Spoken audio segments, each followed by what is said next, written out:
Na Muito época legal. que essa rádio do Menon, ela fazia muito sucesso ali, né? Muito Ela sucesso. muito. Sim, muito sucesso. Rádio Clube é sucesso.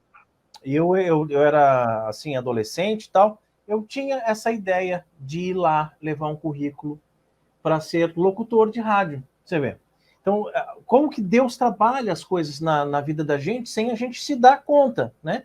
Então, eu era um garoto, eu pensava assim, pô, deve ser legal você trabalhar numa rádio, trabalhar como locutor de rádio. Aí depois passou, e esqueci aquilo ali completamente, fui trabalhar com outras coisas e tal, e de repente um dia Deus me traz para dentro de uma rádio, né? Sem eu querer, sem eu pesquisar, sem nada, me chamaram para eu ir lá participar e depois me deixaram sozinho. Me Te deixaram, vira. se vira. Me chamaram para lá, eu fui lá participar, né? Na segunda semana também fui participar. Na terceira semana o cara dizia, hoje eu não posso ir, você apresenta sozinho. E aí acabei ficando sozinho. E fiquei sozinho por muito tempo até que a Carol começou a ir comigo, né? E teve época na Rádio Conceição que a gente ficava 2 horas no ar. 2 horas Sim. diretaço, né? E não tinha mais técnico Isso. naquele horário. Tá? Porque no começo tinha o técnico de som. A gente ia lá, ele estava lá, e ele operava a mesa e tal, e colocava as vinhetas, aquelas coisas todas. Né? Depois eles me fizeram uma cópia da chave da rádio para mim, disseram, ó, pega a chave da rádio e vem apresentar, e vem trabalhar na mesa, colocar as vinhetas, fazer tudo. Então a gente fazia tudo sozinho. Já tem até foto ali, ó, do Raiman lá na Rádio Conceição. Olha só como eu era jovem, ó. Olha como a barba era pretinha. Sai da Brand Gogó, tá lá. A barba pretinha, agora tá branquinha. Esses são os tempos da Rádio Conceição. Rádio Conceição, exatamente. E é interessante, assim, porque o rádio, ele tem essa questão mesmo, né, quando você está só ouvindo, você presta mais atenção, né, do que quando você está vendo, assim, por exemplo, eu estou vendo aqui, eu estou me distraindo com as imagens e tal. Agora, quando você está ouvindo, você prende mais a sua atenção. Então, o rádio tem essa conexão. É muito mais do que qualquer outro meio de comunicação, né? A imaginação, né? Nós falamos bastante já, né, sobre isso também, né? Sobre essa questão da imaginação, de como prende a atenção, de como tem ali a transmissão do locutor, ele transmite uma emoção para você, né? Porque, afinal de contas, ninguém está vendo, então ele tem que passar com os detalhes, ele tem que dar uma notícia de forma que a pessoa entenda, né? E, claro, existem rádios em vários lugares diferentes do Brasil, que se você for escutar, os locutores têm até um sotaque mais nordestino, tem o outro lá com sotaque gaúcho, essa coisa toda, mas a rádio comercial mesmo, existe até um padrão de fala, né? Um padrão, assim, o português oficial, né? Para não falar gíria, não falar regionalismos e tal, para que seja bem entendido em qualquer lugar do Brasil, né? É bem interessante também. Isso aí. Então, é interessante também essa questão que a gente estava falando ali, né, meu bem, da rádio como instrumento de evangelização, né? E dá para você falar um pouquinho mais sobre essa questão da evangelização? Eu acho o seguinte, porque a gente estava falando também da evolução, né? A evolução da rádio, a TV evoluiu também, apareceram os aparelhos celulares, hoje é tudo muito mais fácil, a gente transmite aí através de um celular, né? E o celular, você conecta, você escuta a rádio no celular, você assiste vídeo no celular, então a tecnologia está aí a nosso favor, né? Tem muita coisa ruim na internet? Tem, né?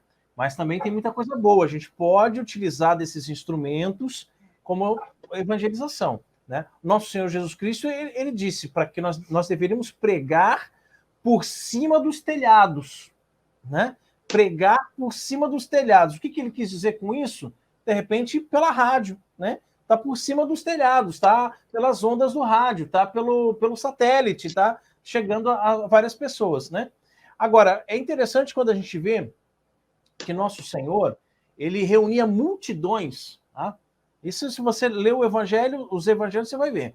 Reunia multidões, e geralmente fala em 5.000 homens, sem contar as mulheres e as crianças, 5.000 homens. E Jesus falava, e todos eles, sentadinhos assim, escutavam perfeitamente e eram evangelizados, tá? Mas por quê? Porque Jesus, ele geralmente ia para um lugar mais elevado, né? O Orlando, que é professor de geografia, está aqui para não me deixar mentir. Ele procurava ali o vento, né? A posição do vento, ele ficava ali de acordo com a posição do vento para que ele pudesse falar e as ondas sonoras que saíam de sua divina boca, né, pudessem ser propagadas ali com a ajuda do vento. E todas as pessoas podiam escutar, podiam ser evangelizadas, né? Então, ali é uma forma já de você usar da própria natureza e das próprias ondas sonoras para chegar às pessoas, né? A um número grande de pessoas. Hoje a gente tem essa tecnologia, hoje a gente tem o rádio, hoje a gente tem a internet, hoje a gente tem tudo isso, né, para poder evangelizar, tá? Então, em algum momento da história da humanidade, o homem percebeu que havia uma necessidade muito grande de se comunicar, né? De se comunicar.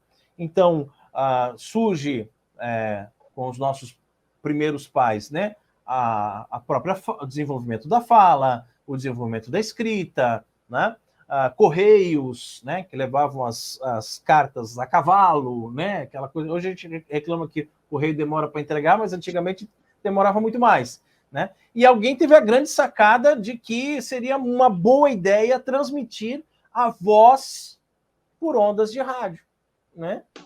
E aí isso muda a história, isso muda completamente, porque olha tudo que o Orlando falou hoje aqui, de como escuta uma rádio lá da Alemanha, escuta uma rádio de Portugal, escuta uma rádio da França, da Itália, como aproxima as pessoas, né?